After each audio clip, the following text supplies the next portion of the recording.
Hello students, welcome to the session. I am Mr. M.H. Mota, Assistant Professor, Sharad Institute of Technology, College of Engineering. The today's session is on water demand. The outcome of this session. At the end of this session, you will be in a position to estimate the water demand of any city or town under consideration. You will also be able to estimate the design flow for the water treatment plant. To begin with the designing of any water treatment plant, it is essential to determine the design flow. Design flow is nothing but the amount the water treatment plant should treat per day. It is generally measured in million liters per day. Generally, water treatment plants are designed for a period of 20 to 40 years after their completion and commencement. Generally, 30 years is a good assumption for the design period as such. Determination of design flow for the any water treatment plant involves the determination of following items. The future population at the end of design period. If we assume the design period equivalent to 30 years, then we should estimate what will be the future population after 30 years which needs to be served by the same water treatment plant. And second is the rate of demand. Rate of demand is nothing but the amount of water supplied per person per day. So the water requirement or the design flow for any water treatment plant can be calculated by using a simple formula: population into rate of demand. Suppose the population of a certain town after 30 years is estimated as 10 lakh and the rate of demand is assumed to be 200 liters per day, then the design flow is equivalent to the population multiplied by the rate of demand. So it will be 10 lakh multiplied by 200 liters per day per person. So method of population forecastings. There are different methods used for the population forecasting. Those methods are arithmetic increase method, geometric increase method, incremental increase method, decrease rate of increase method, simple graphical method, comparative graphical method, the master plan or zoning method, and logistic curve method. A separate video on these methods is already available on the channel. For more details, you can go through that particular video. This is the project components and its design period. For a different project components of an water treatment plant, which are generally dams, infiltration works, the pumping, different water treatment units, pipe connections, raw water and clear water conveying mains, the reservoirs and distribution systems. For that, the design period is mentioned in this particular table. The dam is generally designed for the period of 50 years. It means that it should be designed for such a capacity which will serve even after the 50 years. The infiltration work has a design period of 30 years. The civil work of pump house is having a design period of 30 years, while electric motors and pumps has a design period of 15 years. The different water treatment units used to have the design period in a range of 15 to 30 years. Pipe connection to several treatment units and other small appurtenances has got a 30 years of design period. Clear water reservoir at the headworks, balancing tanks and service reservoirs has got the design period of 15 years, while the distribution system has got a design period of 30 years. So we should follow these design periods while designing any water treatment plants. Now we will try to understand the water demand. Per capita consumption of water drawn from a public supply is quite large. It is much more than what we consume at our homes and is called as an water demand. The total water requirement for any city may be divided into following 5 categories. First is residential or domestic use, what we utilize at our homes. Second is the institutional use, the water used by the different institutions like hospitals, like colleges, schools, etc. Public or civic use including fire demands. Industrial use, the water required for the different industries placed in and around the city. And different losses, those are to be anticipated while designing the total water demand as such. So we'll try to understand each in detail. The residential or domestic use. Bureau of Indian Standards IS 1172-1957 recommends a per capita water consumption as domestic use as 135 liters per day. This forms the major part of water requirement for any treatment plant. This is the breakup of this 135 liters of use, which includes the water for bathing 55 liters, washing of clothes 20 liters, flushing of water closets 30 liters, washing of houses 10 liters, washing of utensils 10 liters, cooking 5 liters and drinking 5 liters. So sum total of this is 135 liters per day per person. This value is for the low income group. In case of high income group, the same value is around 200 liters, where the flushing systems are generally adopted. The Manual for Water Supply and Treatment, prepared by the Ministry of Urban Development, New Delhi, recommends the following rates in LPCD. LPCD means liter per capita per day or per person per day for domestic and non-domestic needs is as follows.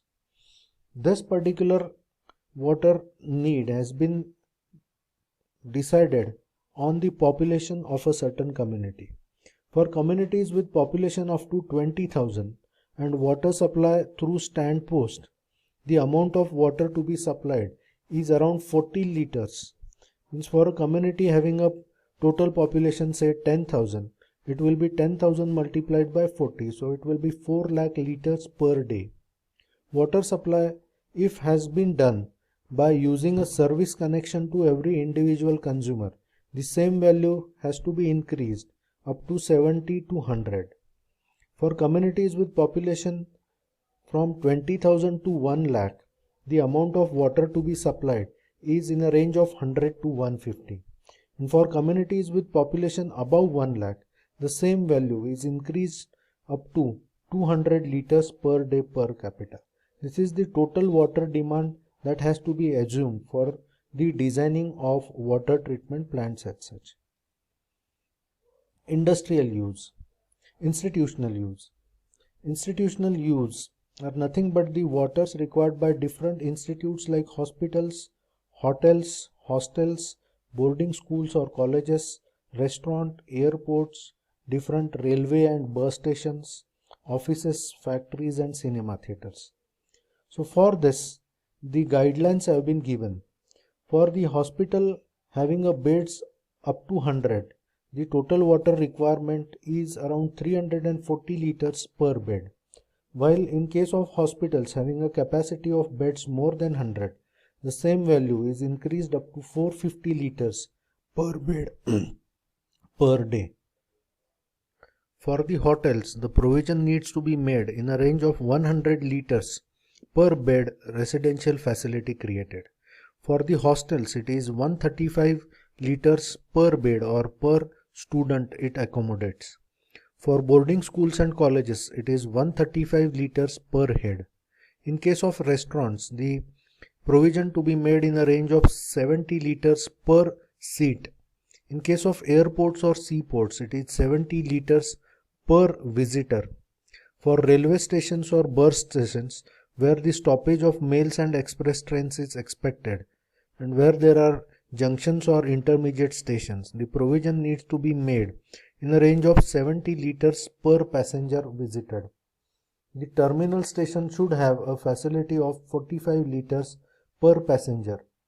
Day schools or colleges should have the provision to be made in a range of 45 liters per student per day. In case of offices and factories, the Amount of water to be provided is in a range of 30 to 45 liters, while in cinema theater the provision of 15 liters per seat has to be made.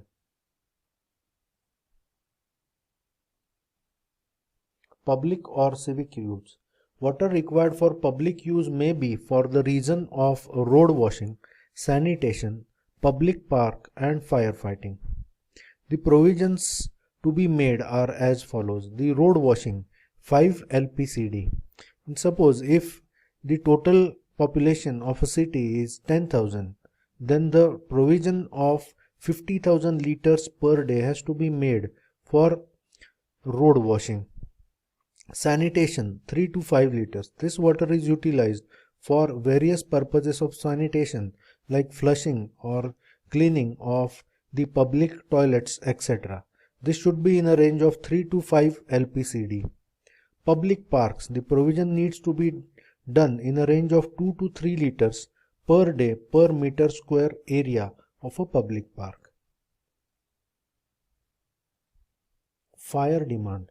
Fire demand is nothing but water required for firefighting. There are various formulae used for the calculation of the provision to be made in terms of fire demand. The first is Quichling's formula, which states that Q equals to 3182 under root P, where Q is the water in liters per minute to be provided and P is the population in thousand. For example, if the population is 1 lakh, then value of P becomes 100. Burston's formula states that Q should be equals to 5663 under root P. The meaning of the terms remains same. Freeman's formula states that Q equals to 1136 multiplied by P by 5 plus 10.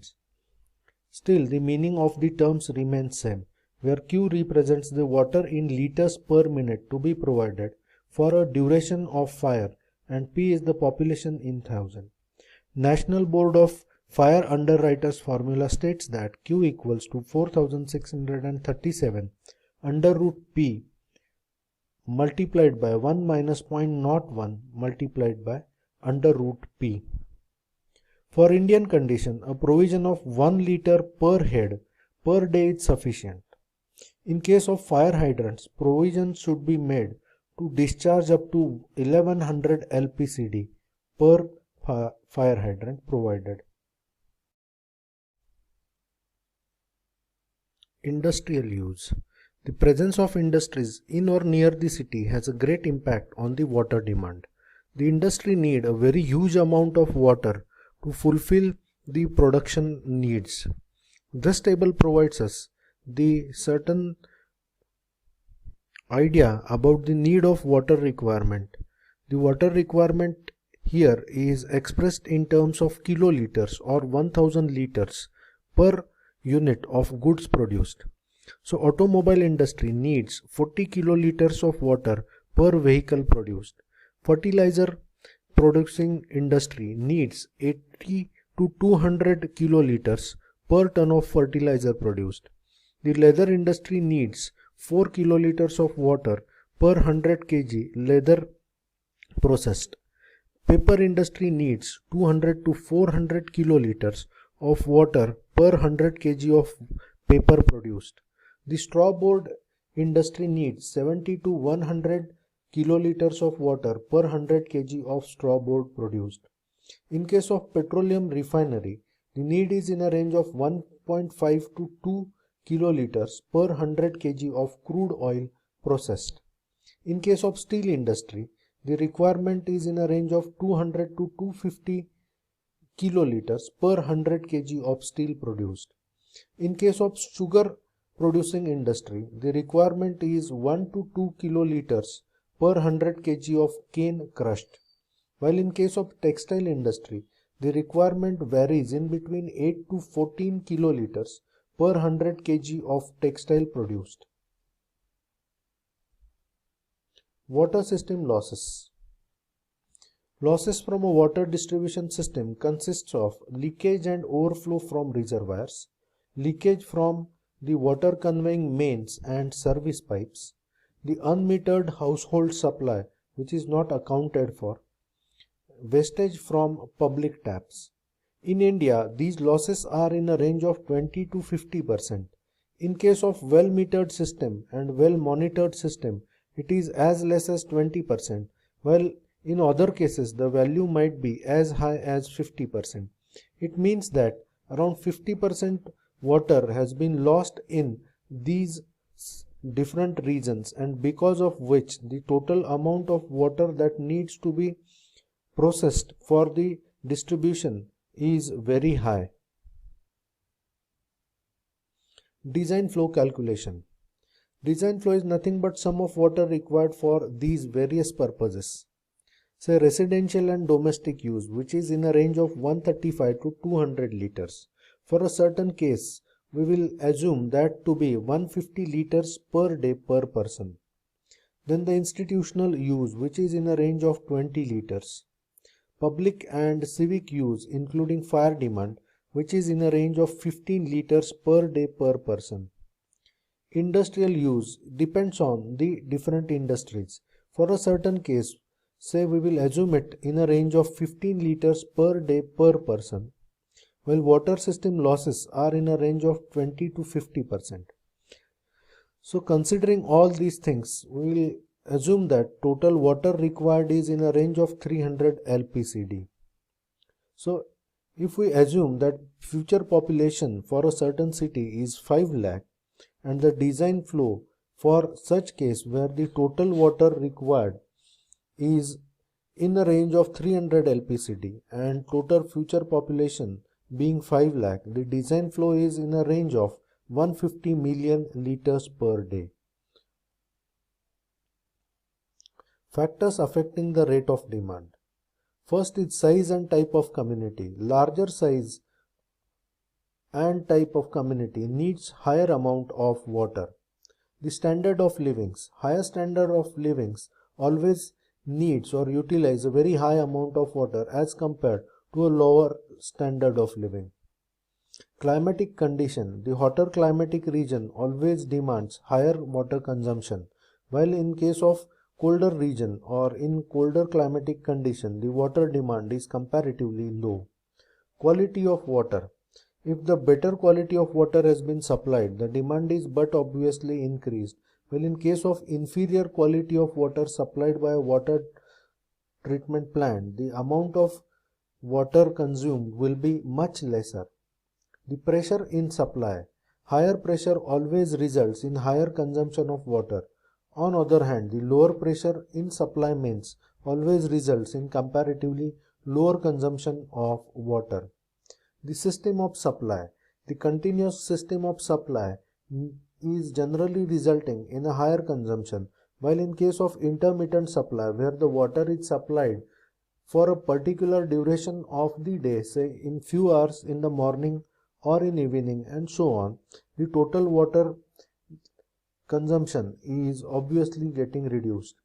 The sewerage system provided. In case of better sewerage system, the demand is always high in case of a system where no sewerage system has been provided. Then the metering system. In a region where the metering system is used for billing of water consumed, the consumption is much lesser if we compare it with a region where no metering has been provided. Next is water rates. If the water rates are higher, the total amount of water getting consumed is lesser, or vice versa. In case of lower water rates, generally the consumption of water is observed to be very high. And last is age of community. The matured community always use the lesser amount of water as compared to a freshly developed community, which generally results in a higher consumption of water. Variation in the rate of demand. So generally it is assumed that maximum seasonal consumption will be 130% of annual average daily rate of demand. Whatever we have seen are the average rate of demand. It will be much more in case of hotter season, and in that season the consumption of water will be as high as 130% of the average demand. maximum monthly consumption in a hotter part of a season, it will be observed around 140% of the average daily rate of demand. While in case of hottest day, the maximum daily consumption is assumed to be 180% of annual average daily rate of demand. While the maximum hourly consumption is supposed to be the 150% of the annual average daily rate demand. All these rates are assumed on average daily rate, and then it is been converted by multiplying the number of days for the season or month and so on. This has got different effects, and these needs to be considered critically while designing the different components of water supply system. While designing the filters and pumps, those are designed for 1.5 times the average daily design flow. So if your average daily design flow is 50,000 liters, then the filters and pumps are to be designed for 1.5 times the 50,000 liters per day. So it will be around 75,000 liters per day. For that capacity, the filters and pumps needs to be designed. The distribution mains or the pipes are designed for maximum hourly demand. While sedimentation tank and water reservoirs, they are designed for average daily rate of consumption. Variation in water consumption. In most of the Indian cities, the peak demand occurs in the morning and evening. During the night hours, the consumption is minimum. This particular graph indicates the amount of water consumed per hour, where it is much higher in a certain part of day, which is in and around 8 to 10 o'clock in the morning and 6 to 8 o'clock in the evening, while for the other parts it is quite lesser than the average rate. In order to cope up with this, the reservoirs are constructed which stores the water at the time of lower demand and supply it in case of peak demand. So all these things are to be critically assessed while we are trying to calculate the water demand. The water demand can be calculated for a certain community, for an apartment, or for a certain industry as such. We even can calculate the amount of water that needs to fight against fire using all the concepts we have learned in this particular session. So that's it for this session. Let's meet in the next session to learn more about this. Thank you, and don't forget to like, comment and subscribe.